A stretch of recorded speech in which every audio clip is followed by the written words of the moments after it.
Hey everyone, I'm CJ. I'm Micah. And this is the BU Now Weekly Politicast. This week we're going to be talking about Beto O'Rourke and his historic, well, not really historic, I mean parts of his whole thing is historic, which we'll get into. His whole rise to the presidency, who he is, why we should pay attention to him or why we shouldn't. So just to start us off, Beto did officially announce his candidacy this past Friday. So he's currently one of, I think, 16 people running for president at this point. Democrats? One of 16 Democrats, yeah. It's, I guess, 18 if you throw in the Republicans. Mm-hmm. So it's going to be interesting to see how this plays out. I think the one thing that people were really shocked by is that he was able to make something like $6.1 million in donations in a 24-hour span, which he beat out Bernie, who had like 5.9, yep. Which like even blew the previous record by like an obscene amount. So right. That's kind of crazy. The one thing that people haven't been pointing out is that I don't know what the exact number is, but apparently Bernie had more individual donors. So people were donating more to Beto on an individual basis, but like not as many people. So it's just a lot of interesting things to point out there that people just seem to not really notice. Yeah, and I was reading about Beto's donations over the weekend, and he accepts more donations from oil and gas than any other politician, and that has to do with the industry that his individual donors work in. It's not necessarily that he's accepting these donations from companies. However, it does raise some flags that he accepts so much money from people who work in the oil and gas industry, which is clearly an industry that is against the better interests of the Progressive Party. So right. I mean, that I think is worth mentioning specifically because he has pledged not to take any PAC or super PAC money. So he's a lot like Bernie Sanders and other similar candidates on the current stage in that he's trying to sort of go under this campaign finance reform. But, you know, he still is taking money from individuals who you probably shouldn't be taking money from. Right. But yeah, no, I at least respect him for what he's done so far, even if I disagree with him in terms of policy. That being said, in terms of policy, an article did come out from The Guardian this past week. Apparently, he's a lot more conservative than some of the other Democrats in the race. And people have been saying, or people have been debating whether he is a like progressive or if he's something else, a little more centrist establishment. I wouldn't call him an establishment candidate strictly because he's not really in the establishment. But, you know, he's definitely not progressive in the traditional sense. He's not a Bernie Sanders type guy. No, he's not. So, you know, it's going to be interesting to see how this thing plays out. Did you have anything else you wanted to say about Beto before we get into the polling? Yeah, absolutely. Actually, a few things that I wanted to point out. First of all, I think that Beto did not actually raise as much money this weekend as he's claiming. A lot of people are speculating that he had a lot of money left over from I think it's $60 million that he raised when he was campaigning against Ted Cruz. Sure. And there's speculation, like I said, that some of that money has now made its way into his presidential campaign funds. So I question that, and I think we'll find out on the 15th when they do the investigation. We'll find out, you know, the average donation between candidates. You know, Harris and Sanders, like you said, have been receiving a lot of small donations from a lot of different people, whereas I don't believe that's the case with Beto as much. Right. But we'll find out here soon enough. Well, I mean, that's the thing. We haven't seen his specific details. We haven't seen exactly where the money's coming from. So for all we know, there could be some foul play there. Yeah. It's going to be interesting to see once those returns come out exactly what happened. Right. I'd be skeptical if he had anywhere near the amount of support Bernie does, especially based on these initial polls we're seeing. Right. Which, again, we'll get into momentarily. I think you had another point, but I might have... Also, that Beto kicked off his campaign weekend running a 5K. It struck me as very staged. Yes, exactly. Yeah. Just a very political move. And you know, I don't know if you saw anything about his comments that he made that were pretty much derogatory towards his wife and entire family, where he said that, "Oh, my wife raises the kids and I help out sometimes." He made that joke 3 or 4 times before he, you know, got enough backlash on it and realized it was a bad idea. I just don't think that he, like you said, represents progressive ideals as well as many other candidates, and that shows even in the way that he talks. So. Yeah, no, I mean, I hadn't heard that one joke he had made. I guess that strikes me as being a sort of traditional, it's definitely an outdated sort of view of the father and the traditional family. But yeah, I mean, I wouldn't say that is necessarily derogatory. It's more just outdated. It's more just out of touch. Which again, he's a more conservative, moderate Democrat from Texas, so it's not too surprising. I think that's the thing is for Texas, he is progressive, but if he were in California, he'd be a Republican. So I think that is a distinction worth making. Yeah, I mean, the thing about Texas, I know we've been seeing, I forget what the guy's name is. There was some progressive running for some seat who actually was really rising the polls. There's this whole debate, and we've been having this debate in the writers group, Me for View now, on who the most electable candidate is, someone who's more centrist or someone who's more progressive. There are arguments in both camps. I'm leaning more towards the progressive camp, despite the fact that traditional political science would disagree with me on that. So the actual argument there is, if you've ever heard of the median voter theorem, the idea is that most people will try to appeal to their base. That's a given. But to really win an election, you have to appeal to that median voter, that guy in the middle who doesn't know who to side with and is probably just voting for the lesser of two evils in their eyes. So that's why most people would say go with the centrist, because they're more likely to be that more moderate voice. They're more likely to seem reasonable than someone who's way far to the left or way far to the right. Sure. The problem with that is we're seeing a lot more progressive candidates. Medicare for All, universally supported nowadays. Right. It's so abundantly clear that people are in favor of this legislation. Democrats and Republicans overwhelmingly. The average voter is very much in favor of Medicare for All. But not Beto. Well, not only is Beto not in favor of that, the majority of the candidates currently on the stage aren't. It's still seen as a radical left idea by a lot of people, by a lot of pundits. So the fact is that's becoming a more politically mainstream idea, and as are a lot of traditionally far left talking points. So basically, we're saying that the country as a whole is shifting more to the left.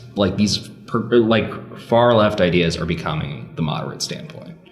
So at least that's why I would say go with the progressive, go with the Bernie Sanders. And I would agree with that. Now, don't get me wrong. I don't have a problem with bipartisanship.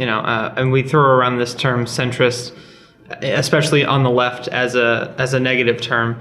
And I think it is a negative term, centrist. But bipartisanship is different, and that is I think the distinction is that you're willing to overlook party lines in order to pass legislation or achieve goals that you see as for all people, not necessarily, something like abortion, very partisan issue, but I think issues like Medicare or education should be bipartisan issues. And I think we need people the relationship that comes to mind is, John Kerry and John McCain, who couldn't have been more opposite ideologically, but they shared that common ground and they were able to achieve a lot. George Bush and Michelle Obama, the list goes on. And I think we need people who are willing to be bipartisan in a time where we're so divided. But I think that Beto is a centrist in that he doesn't stand for anything strongly on either side, and I think that's problematic. Yeah, I fully agree. I mean, that's what it comes down to, the difference between centrism and bipartisanship.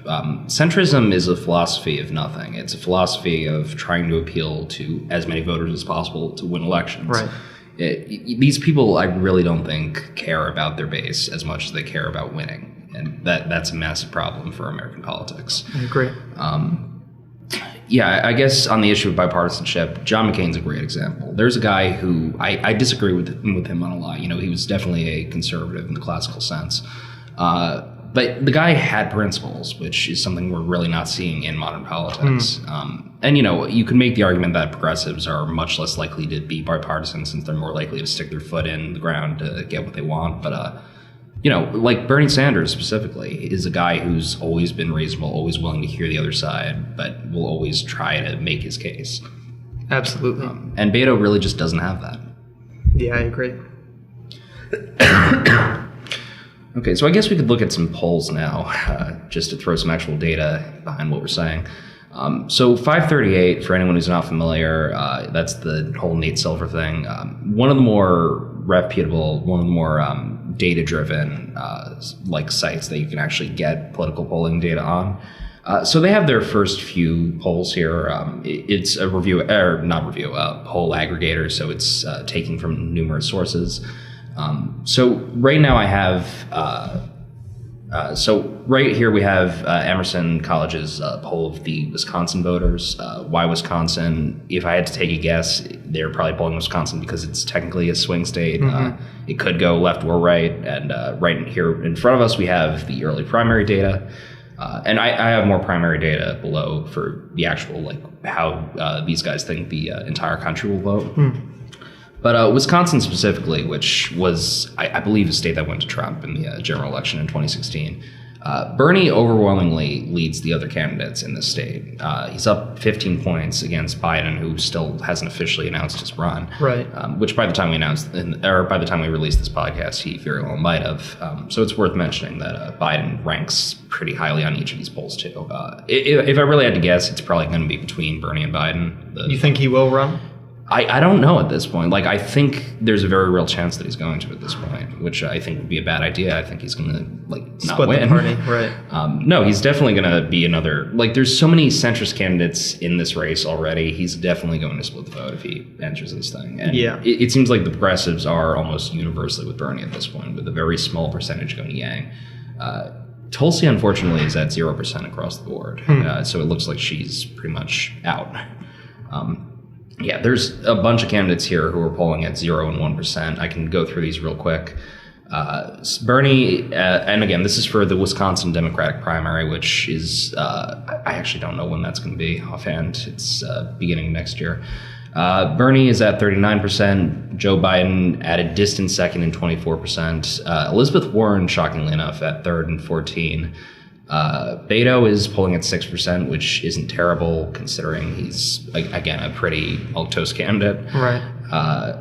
Kamala Harris at 5%. Amy Klobuchar, who it shocks me that she has any support whatsoever at this point, is at 4%. Cory Booker at 2%. Andrew Yang, as I just mentioned, is at 1%. I'm going to try to pronounce his name, but I keep having trouble with it. Buttigieg? It sounds right. I'm not right? familiar. Yeah. What's his first name? Pete. Pete Buttigieg. He's at 1%. Kirsten Gillibrand at 1%. Pretty much every other candidate is at 0 or is not even on the list. And there's names on here that I fully don't even recognize, strictly because they're so insignificant that, you know, it begs the question why they're running and why they would even, like, put any polling data out on them whatsoever. Right. Yeah. So, yeah, Pete Buttigieg is actually pretty interesting. He's probably he's probably the least experienced candidate in the race. I think he's the youngest person currently running. He's a mayor from some small town in Indiana. But the guy is very much, like, on the Bernie wing of the party, just probably not as far to the left. So I think he's going to be interesting to watch moving forward, but I don't think he's going to do anything significant throughout this whole race. And, you know, we've talked about some of the other interesting candidates to look out for. Andrew Yang is slowly gaining momentum, but I really don't think he's going to go too far in the whole thing. So the one other race I wanted to look at, for anyone who is unfamiliar with Bill Weld, this is currently the only Republican who's running against Trump in the Republican primary, which at the very least would make Trump actually get back on the campaign trail and actually try to campaign against this guy. He's polling at 11% in Wisconsin, which is probably more than people were expecting, since basically it's almost foolish to run against an incumbent president in their own primary.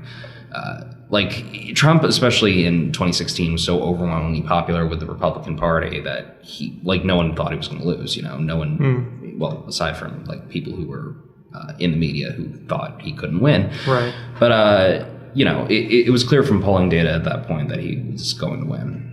And Bill Weld, for anyone who's not aware of who he is, was Gary Johnson's running mate in 2016. That was the Libertarian candidate for president, who I believe got about 2% of the general vote, which is very good for a third party. So it's going to be fun to watch Bill Weld if they actually bring debates about the whole thing. I think he's polling well enough that they could actually justify having Republican debates between Trump and Weld. But it's going to be interesting to see how this thing plays out. But am I the only one who finds it really curious that he's the only Republican that's up to the challenge? I think people just realize it's futile to run against a Republican like Trump, someone who is divisive but is so well liked by their base that they're just never going to lose. 90% approval rating amongst Republicans, right? Something like that. It's like a ridiculously high number. Okay. Okay, so these are other potential candidates that could run projected. Okay, so I don't think any of these people are actually going to run, but for whatever reason, I guess this is from a site called Ipsos. It has a high ranking on 538, so I'm just going to go through this. So Trump is, assuming these other candidates actually do run, he's still projected to win the vast majority of the votes, but people are predicting that Mitt Romney could run, Nikki Haley? It just says Haley here, so I'm just... John Kasich could run. I know he had expressed some interest in going back up against Trump, but it would be kind of foolish for him to win. Right. So again, it's going to be interesting to see if people actually do run against Trump as Republicans, but it's unlikely. I think if ever there was a time to run against incumbent, it would be now. Yeah. Okay, so I do have the actual general results from the so this is the Democratic primary overall. This is how they think things are going to go. So one of these is factoring in Biden, one of them is not.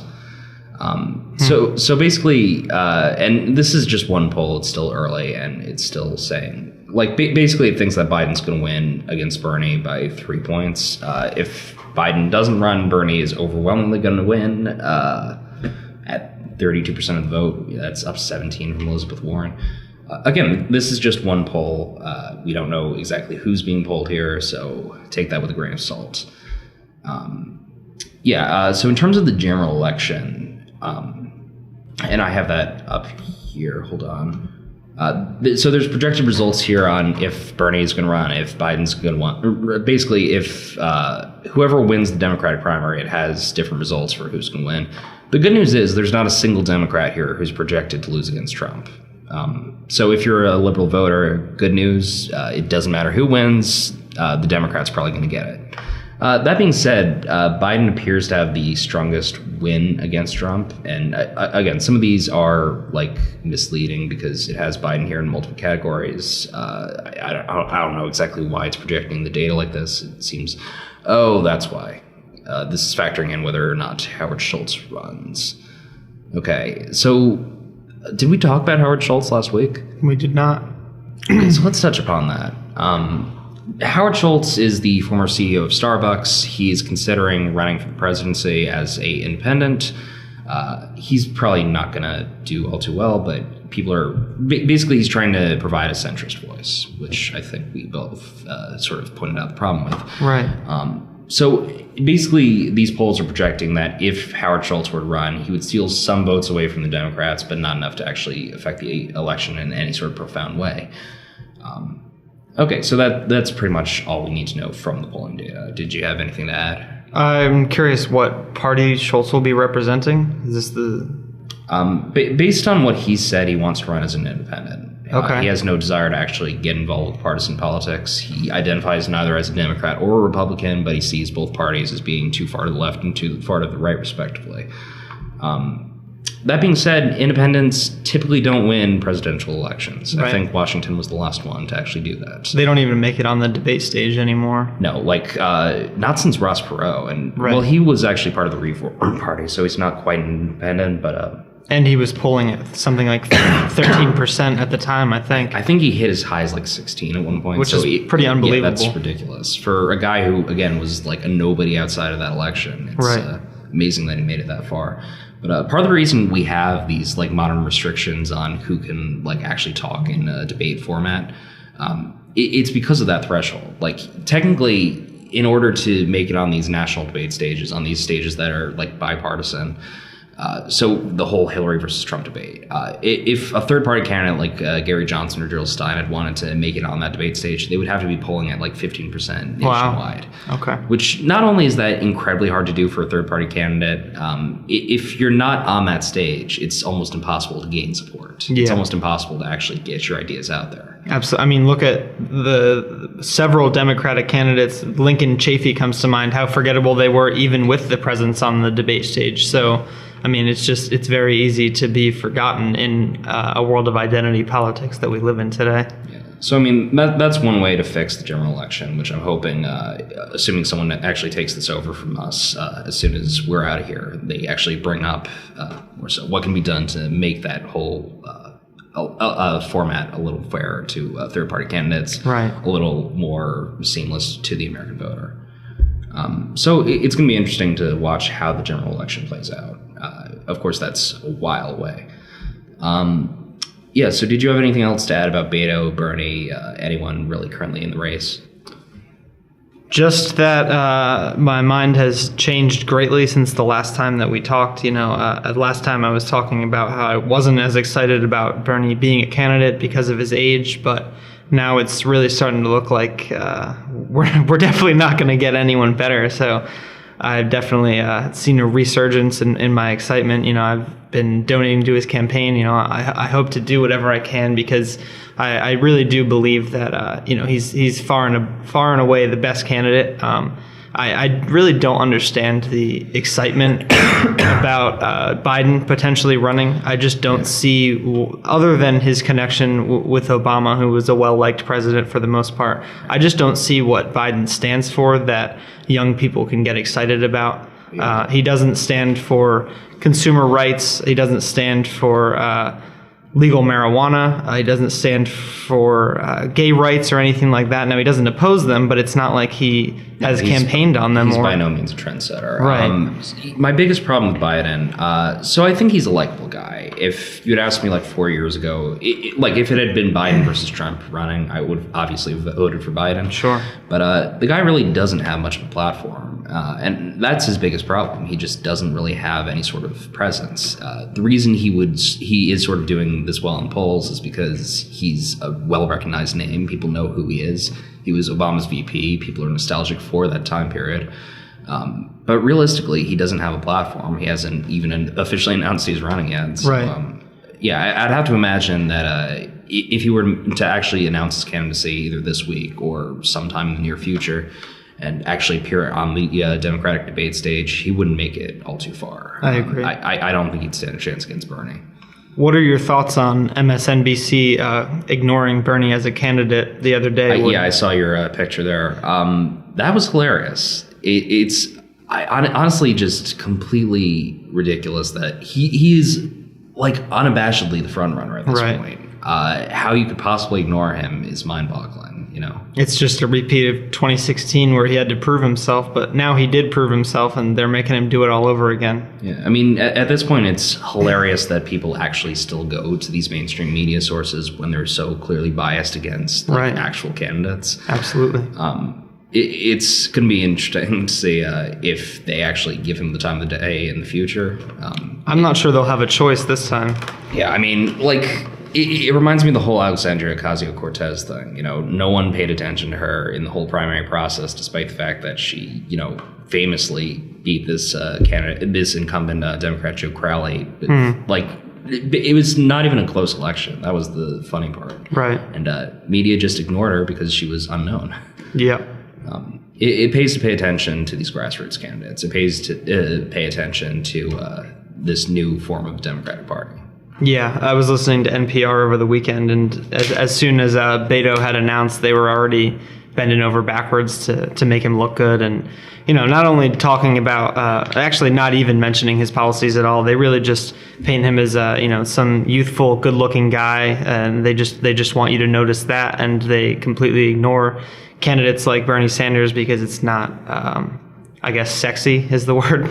Yeah, I think that's what it comes down to. Beto has this sort of classic presidential look, which, I think is pretty hard to deny. But Trump proves that people aren't exactly looking for that in a president anymore. Right. People aren't really looking for the whole standard, buttoned-up, polished politician that was popular in the days of, say, Clinton or Reagan. Right. Even Bush was starting to forego that look. Obama, I guess, was the last real one, and even he was considered an outsider, up until he won. Right. So it's going to be fun to actually see Bernie in the debate stage again. It's going to be fun to actually see these more popular candidates from the mainstream perspective really just get their asses beat. Right. Yeah, I'm really excited for a Bernie-Trump debate. I think that would be fascinating. That's going to be amazing to watch. Bernie is no Hillary. He's not going to sit down and just take the things that Trump says about him. Right. But he also won't get bothered the way that Hillary did by them. Yeah. He's able to stand his ground in a way that pretty much no other Democrat can right now. And he's been doing it consistently for years. So. Yeah, for sure it's going to be an interesting general election. Yeah. No matter what, Donald Trump has changed politics in America for the foreseeable future. So You're right. But again, based on what we're seeing so far, Trump is not going to win in 2020. I know people were sort of thinking the same thing back when Hillary won the primary, but this time it seems pretty safe to make that claim. As far as incumbents go, he's a very weak one. Even still, he's consistently been just historically an unpopular president. So it's going to be fun. I keep saying fun and interesting. I'm trying to change my adjectives a little. I hope, when we actually see Trump run, I don't even know what to say. Hopefully the general election is entertaining to watch, and hopefully he gets his ass handed to him. I'm sure he will.